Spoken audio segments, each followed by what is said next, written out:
رذائل کی جو بنیاد ہے، جو ان کا منبع ہے، وہ ہے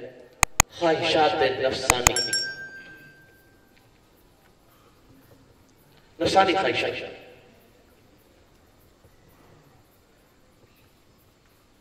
یعنی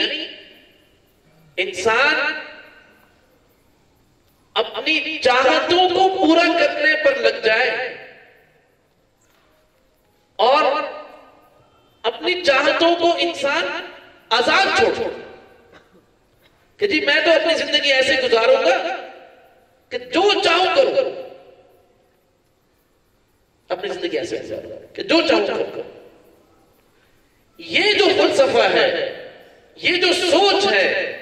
کہ انسان اپنی مرضیات میں، اپنی خواہشات کی تکمیل میں اپنے آپ کو آزاد چھوڑ دے، یہ تمام برائیوں کی جڑ ہے۔ اور قرآن مجید میں اللہ رب العزت نے یہی فرمایا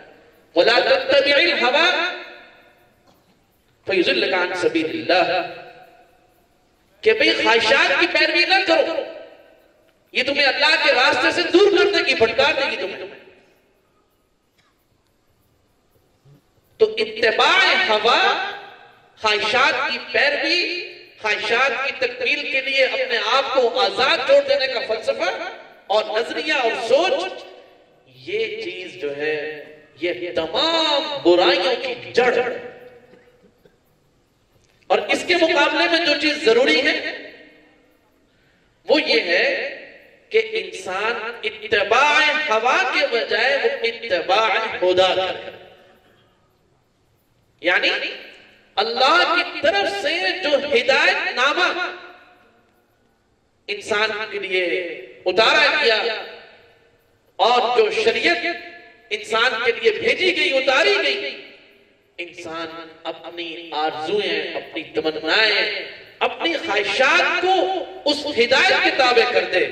اس ہدایت کے تابع کرے گا تو ہدایت کے سانچے میں ڈھلے گا۔ تو اتباع